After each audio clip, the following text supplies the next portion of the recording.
just introduce you real quick if that works. All right, so we're gonna just go ahead and get started here. We've just got a few of you here, which is fine. So we'll be a little bit more interactive. I'm gonna hand it off to Emily here in a second, who's just gonna give a short presentation, kind of going over what we're doing. I'm just gonna introduce it really quick. As you may be aware, state code for the state of Iowa does require, once the city hits a population of 15,000, that we are required by law to implement a rental inspection program. That also would include a complaint process for tenants that we will go through. So we're working through that process because we are fully aware with the 2020 census, whenever we do get those numbers, that will be over 15,000, most likely closer to about 16,300 is what we're expecting. So we're going to need to do that. The last census, if anybody's wondering, the 2010 census, I think our population was at about 14,800. So we were just under that 15,000 back in 2010. So we're in the process right now. We've kind of started doing it. We're looking at codes. We've surveyed a lot of other cities in the metro area and across the state that are doing this, and got a kind of a good idea how we want to handle it. But I'm going to hand it off to Emily here, and she's just going to give a brief presentation to kind of go over some stuff. And then after that, just since there's 4 of us here, we can just do some questions and answers and be pretty interactive with it. So I'll let Emily start the presentation. Yeah.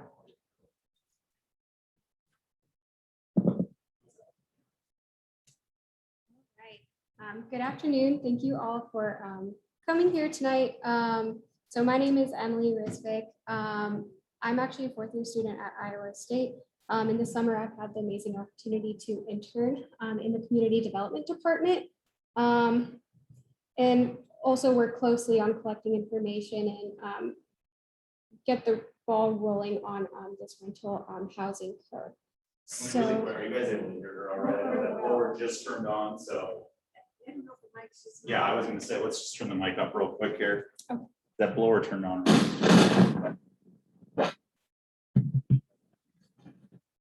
Is that better?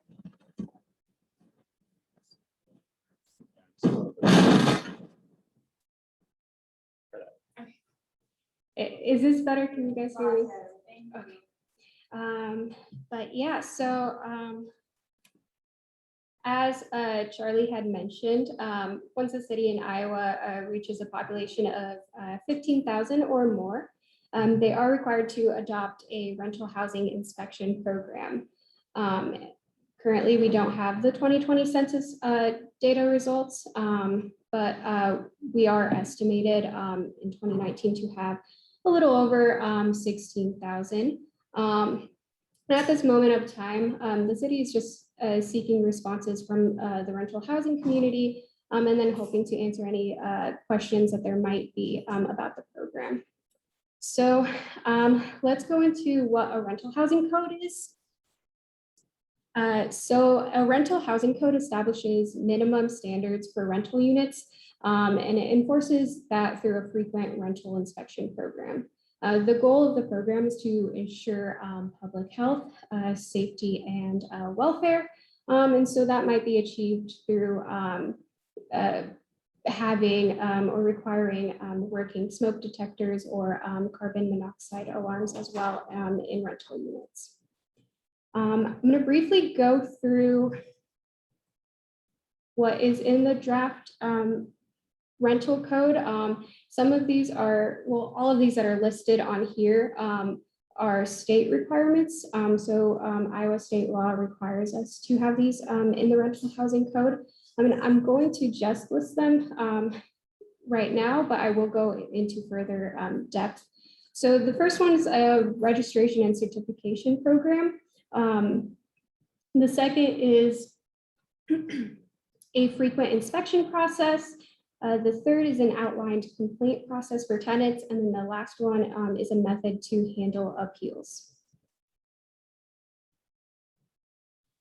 In addition to those state requirements, there are other provisions that could be included within the rental code, such as an outlined procedure for when ownership of a rental is transferred.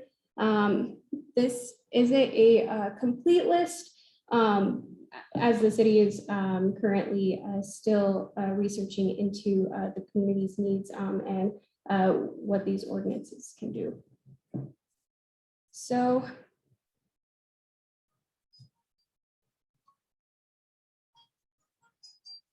we'll go into those state required codes right now. So the first one that I had mentioned was the certification program. So property owners and managers would register themselves and their properties as a rental unit. Following that, they would then schedule an inspection for those registered rental units. And when there's no outstanding issues, a certificate would be issued for those rental units and those properties that were registered. And as we were talking about those certificates, in order for a landlord to obtain one, they would need to have their rental units inspected. So at this moment, it is proposed that they would have them be inspected on a 2-year cycle. When those inspections are conducted, notice would be given to a tenant at least 24 hours in advance, as outlined in Iowa state law. And then the rental inspections would be conducted by the code enforcement officer. And if there are no issues, that certificate would be issued to the rental. Similarly, complaints by tenants would result in a complaint-based inspection. This would begin by a tenant filing a complaint with the city, and then the landlord would be notified and would have 7 days to address that concern. Unless there were significant health concerns or safety concerns. In addition to this, property owners and managers would not be able to retaliate against tenants for filing those complaints as well. So these codes that I'm going to put up on the screen, they're not required by the state, but we are looking into researching them and implementing them. So the first one was outlining a procedure / a process for when a rental unit is being sold. So when ownership of a rental is proposed, we wouldn't require a reinspection for those rentals. It would just carry over unless that certificate was expired. Additionally, and as previously mentioned as well, the code would propose that tenants couldn't be retaliated against for raising those complaints, such as shutting off access to utilities or eviction, just because they may have asked for working smoke alarms or other similar complaints as well. Additionally, it would propose that rent could not be collected by the property owner / landlord if compliant to the code, or if not compliant to the code. But that's all I have at the moment to share today. I don't know if we want to do questions and answers now. Yeah, and I think what we'll do is if anybody has any questions, comments, or anything like that, just a few things I think I could add really quick. Really, if anybody's questions are what is changing with these adopted codes. Again, this really is kind of the mechanism that gives us the enforcement power to go inside rental units that we currently do not have.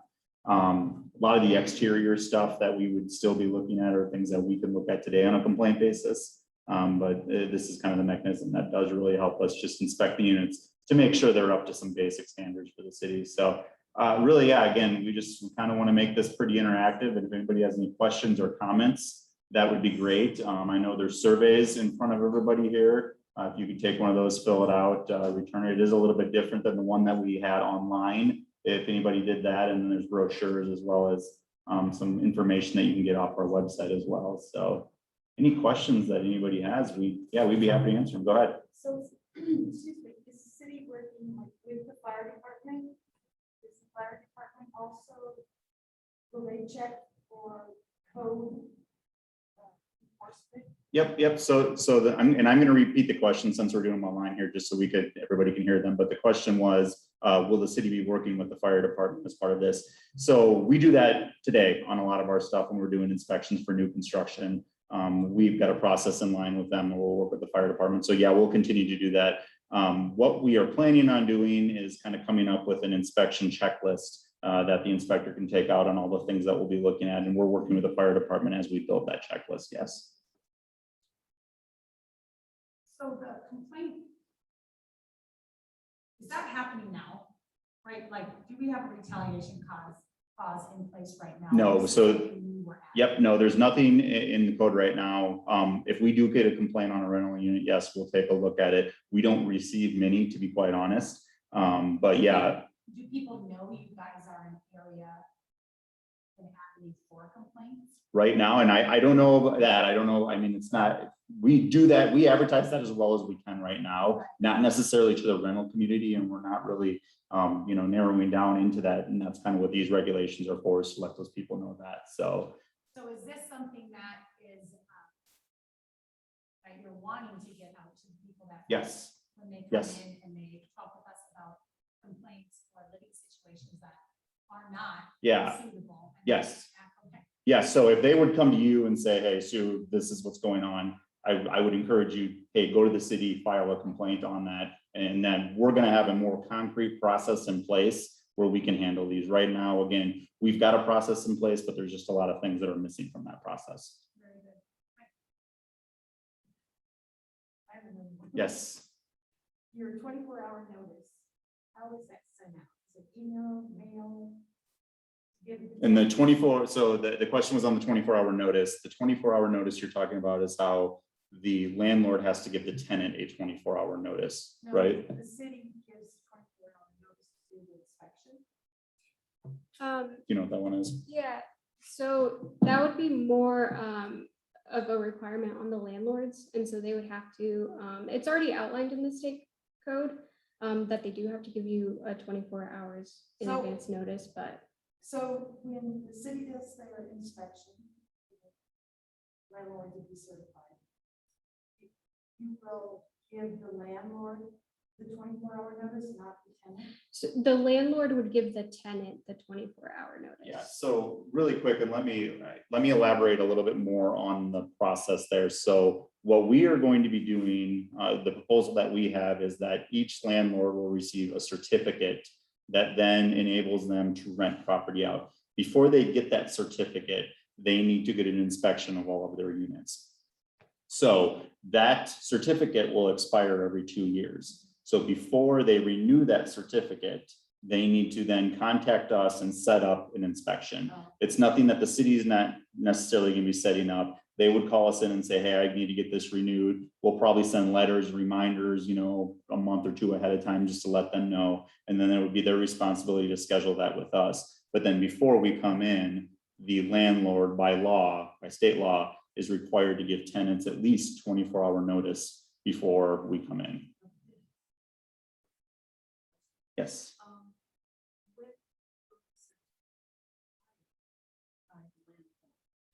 With- We're hoping, we're hoping that January 1st of 22 is when we're doing it. So January 1st of next year is we're hoping that when we have that in place. There's a lot of things that we have to do internally to get this. First and foremost, we have to get an ordinance passed. We're also working on some software to help us track that. We estimate that we have 1,900 to 2,000 rental units, somewhere in that range within the city. So we're trying to figure out the best way to track all of those. So we've got a contract with a company who's going to help us provide some software, and we're working right now on building that. So as long as we can have everything up and running by that date, that's our hope. So then, and I don't know if this is the question you're about to ask, but what we are also doing internally is, rather than have how many landlords do we have in the city? Oh gosh, there's like 600. Okay, so rather than have all 600 landlords get a certificate on day one, and then every 2 years on January, we're doing 600 inspections, we're trying to find a way to spread that out over that 2-year period. So whether it be, we take that number, we divide it by 24 and we assign a month to everybody. How we do that, we're still kind of working on that, but we're gonna find a way to really spread that out. Let's just say it starts in January. And first part got tenant. How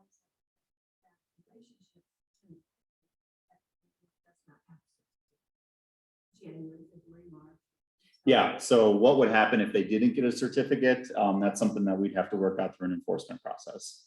So we're not necessarily going to be, hey, you got to get that person out of here or anything like that. Eventually, at some point, if they continue to not get a certificate when we're telling them they need to, that could be something, but that would be something we'd have to work out with our legal staff and kind of how we go about that. So. Those landlords out. In my case, it's June of 2022. Mhm. And I've got 6 months in there. I've got a tenant. Is there anything you can serve with? I didn't have an inspection, but apparently. Yep. It takes the inspection to get the certificate. Yes, Correct. yes. And your scheduling, we will say for June. So what happens between January and June? Yeah, so again, those are things that we're gonna have to, the logistics of all of that, we'll have to figure out. I don't know if it's something that we might accept the certificate right away, but then we schedule the inspection for a little bit, because again, initially on the onset of this thing, we really have to spread out those inspections because we don't have the manpower to do all inspections at once. So if it's, we wait to do a certificate, you don't have to get a certificate until X date, or we try to get everybody to get certificates right away, but the inspection doesn't happen. Or let's say, for example, and I'm thinking out loud here, you get a certificate on January 1st and it expires in 3 months, 9 months, something like that. We do it free of charge and then we come back and do it. So we still have to figure out all those logistics, and we'll get that figured out before we start the program. Okay, as far as the during those Yeah. 3 months, Nope. 6 months, Yeah, there's gonna be, there's gonna be a grace period throughout this thing as we get this up and running, yeah.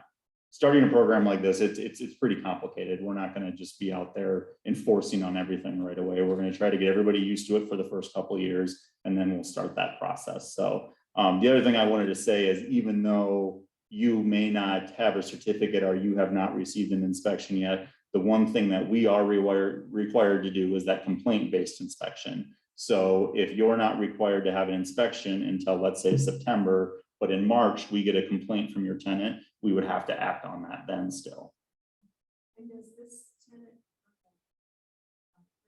include Yep, all rental units, yes. So in residential rental units, so like commercial rental units, that's not included, but anything that is a residential rental unit, that we'll have to do. So I'll just kind of piggyback. So if somebody just has one duplex, and like you have a list of all the people that, do they like register as landlords in Indianola? No. So we've got a lot out there that are just acting Mhm. as them, and some are really unsafe situations. So is this hoping to bring that to the surface? Yes. And Yes. So, and I can let Emily speak to that. That's one thing that she started working on, was trying to identify how many rental properties we have in the city. We had some census data from 2010 that kind of gave us a rough estimation. She verified that that number was pretty accurate. So we've done that through county records, utility records, things like that. And then actually just kind of doing, I think, a few windshield surveys too, to kind of figure some of that out. But the bigger rental units within the city, the rental complexes, those are really easy. It's trying to figure out, hey, is that single family dwelling in the middle of a neighborhood a rental unit or not? So. I will say it makes it really easy when they list it on Craigslist or something like that, Facebook Marketplace. And so all of those, like, we've added it to the list, and we've also mapped them out too. So that way we are aware of where the rentals are or what might be a rental as well. nice, and this probably isn't covered in this talk. Is there any talk in the city right now of more rental units being put up? I just pulled the recent HUD data, and like Warren County has one of the lowest vacancy rates in the state of Iowa, which means you just have no housing available, 1.3%. So is that kind of in our vision at all of how are we going to? Yeah. Our comp plan did cover a lot of, kind of pinpointed areas and where we would expect some multifamily housing to go. I can tell you directly, as far as inquiries that have come into our office, we have not really received many. We are having a 50-unit senior citizen apartment complex being put up on North 9th, just south of Pilcrest right now. And has construction started on that yet? No, and they've got their permit. They just got their permit last month. So I would expect that construction will start here pretty soon, but That's the only larger multifamily complex that we That had. won't be Section 8. No, no, they did get some assistance through IFA, the Iowa Finance Authority, on doing that, but yeah, it won't be Section 8.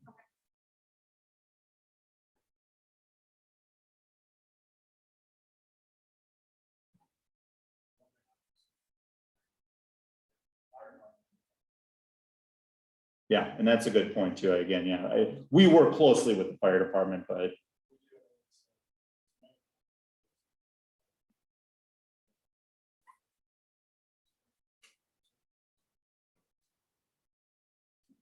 I didn't hear.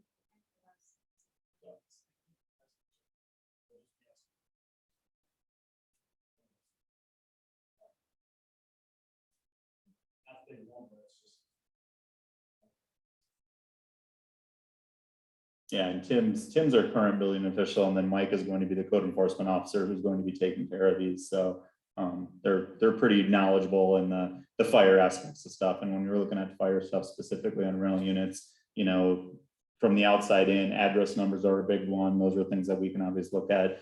Smoke detectors, we take care of that on all new construction anyway, so we're going to do those on rental units, and then anything else that's required. It's I just don't understand the purpose of red box in the hallway.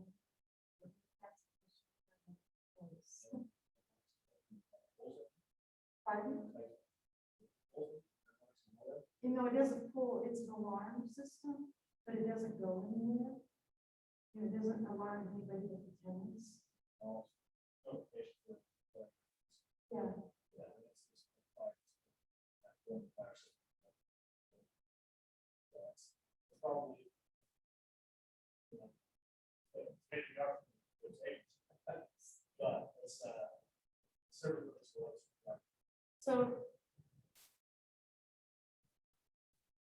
So is there any code that regulates that box?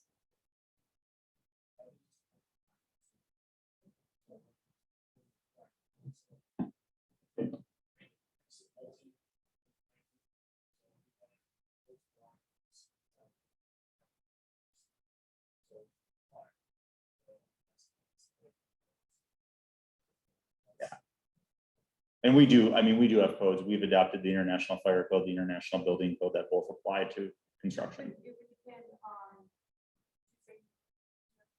The new stuff, we definitely look at it too, but even as far as rentals go, I guess, and I'm not 100% sure on that as far as what's going to be required, but I think it's just some of the basic life safety stuff on what's going to be required. Now, an apartment complex that was constructed, let's say in 1950, are they going to be required to bring that apartment complex up to modern day standards? No, we can't do that. But basic stuff, smoke detectors in the units and all of that stuff will be looked at, you know, fire extinguishers in the hallway, just the basic life safety stuff is what will be required. So who, is it you guys that have the final say? You know, that is just unsafe foundation or windows are broken and there's no Yes. covering them. Yep. So it's you guys that we Yep. will go to. Yes. for all of that. Yes. So yeah, and then these two, I mean, are going to be the main inspectors out there doing stuff. They'd be the ones that determine it. And then from there, we do have, I mean, our legal staff is a contract legal department. We'd work with them through stuff like that and whatnot. So.